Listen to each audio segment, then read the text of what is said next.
Praise the Lord everyone.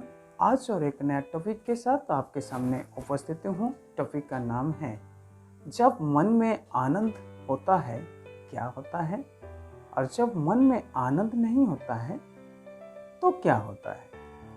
भजन संहिता 16 का 11 आयत पहले पढ़ना चाहूँगा। उसमें ऐसा लिखा है, तू मुझे जीवन का रास्ता दिखाएगा, तेरे निकट आनंद की भरपूरी है, तेरे दाहिने हाथ में सुख सर्वदा बना रहता है। भजनकार देखा संसार में जो आनंद है, जो संसार में जो शांति है वो निमिषक का है, परंतु परमेश्वर की ओर से जो आनंद प्राप्त होता है वो कभी खत्म होने वाला नहीं है, वो अनंत आनंद है। इसीलिए परमेश्वर से वो वार्तालाप करते हुए कहता है, तू ही मुझे जीवन का रास्ता दिखाएगा। ये वचन को जाने से पहले मैं बताना चाहूँगा जो टॉपिक है, जब मन में आनंद होता है तो क्या होता है। सबसे पहली बात है, जब मन में आनंद होता है मुख पर प्रसन्नता छा जाती है। इसके लिए हम पढ़ सकते हैं नीति वचन 15 का 13। उसमें ऐसे लिखा है, मन आनंदित होने से मुख पर भी प्रसन्नता छा जाती है। तो मेरे प्यारे भाई बहन, इंसान के मन में या इंसान के मुख पर कब अत्यंत आनंद छा जाती है। कहीं ना कहीं एक विशेष कार्यक्रम को लेकर उन व्यक्ति को आनंद अत्यंत होता है या मुख पर पूरी तरह से आनंद छा जाती है। इंसान को कब खास तौर से मुख पर प्रसन्नता छा जाती है, ये बात जानना जरूरी है। जब इंसान का जन्मदिन मनाया जाता है तो उसी समय वो व्यक्ति इतना आनंदित है जो पहले नहीं होता है। और दूसरी में उस व्यक्ति अत्यंत आनंद कब होता है, जब वो अपना पढ़ाई करके अपना स्नातक कोर्स को यानी कि डिग्री को जब प्राप्त करता है वो अत्यंत आनंद होता है। और इंसान जब कोई पुरस्कार या रिवार्ड को प्राप्त करता है उसी समय वो अत्यंत आनंदित होता है। और जब इंसान को कोई जॉब मिलता है, अच्छे नौकरी मिलता है, उसी समय वो अत्यंत आनंदित होता है। जब पहली सैलरी को वो प्राप्त करता है, रिसीव करता है, उसी समय भी वो अत्यंत आनंदित होता है। और जब इंसान विवाह करता है उसी समय वो आनंदित करता है। और जब एनिवर्सरी डे मनाता है उसी समय आनंदित होता है। कहीं ना कहीं जो एक व्यक्ति को आधारित करते हुए एक ओकेजनली प्रोग्राम को मनाया जाता है या उसको केंद्रित किया जाता है, उसी समय व्यक्ति के अंदर मुख पर आनंद छाया रहती है। परंतु केवल कोई स्वतंत्र दिन में आनंद नहीं होना, बल्कि बाइबल जो बताता है इंसान को हमेशा आनंदित होते हुए रहना चाहिए, मन में आनंद होना चाहिए। और दूसरी बात, मनुष्य जब आनंद करता है, उनके मन में आनंद होता है तो वो क्या होता है। दूसरी बात, जब इंसान के मन में आनंद होता है तो उनके लिए एक अच्छी औषधि जैसा कार्य करता है।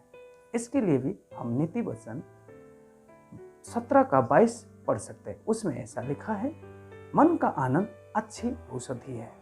मेरे प्यारे भाई बहन, जब हमारा मन आनंद रहता है तो हमारे लिए वो औषधि जैसे कार्य करता है और हमारे जीवन में जो भी रोग है उसको दूर करता है। इसीलिए हमको आनंद कोई ओकेजनली प्रोग्राम को लेकर करना नहीं चाहिए, बल्कि हमेशा आनंद में रहना चाहिए।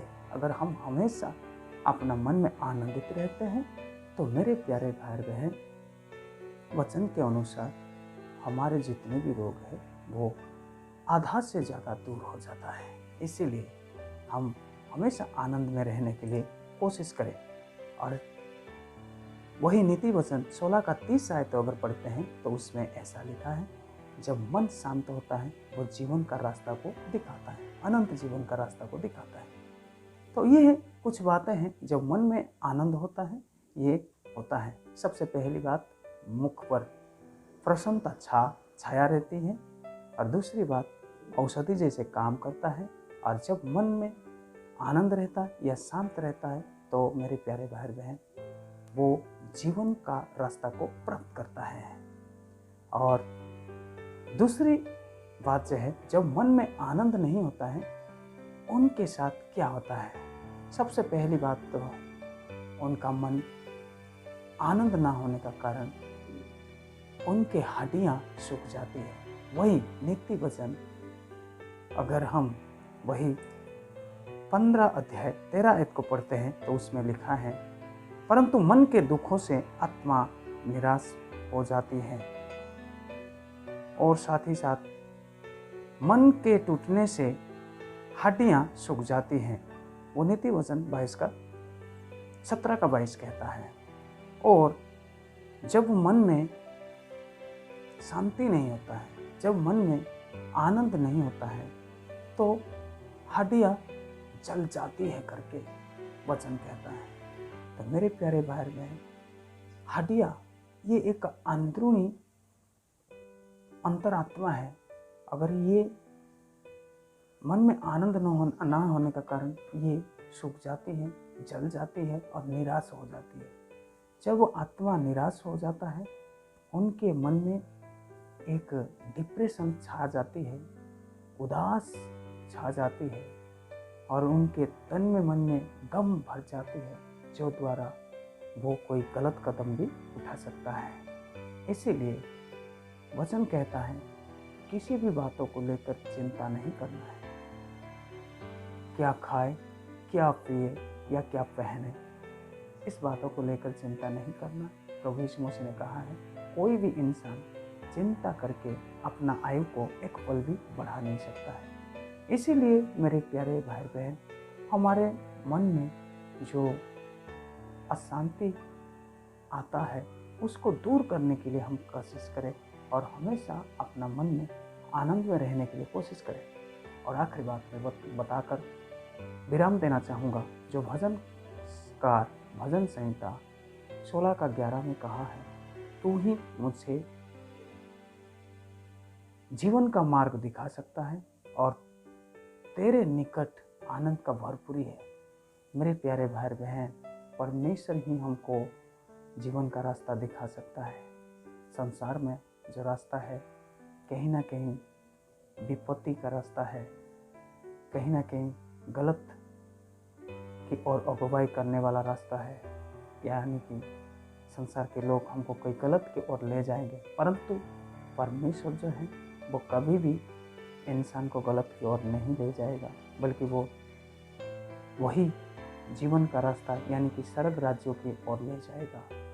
साथ ही साथ उनके ओर से जो आनंद है वो कभी खत्म होने वाला नहीं है।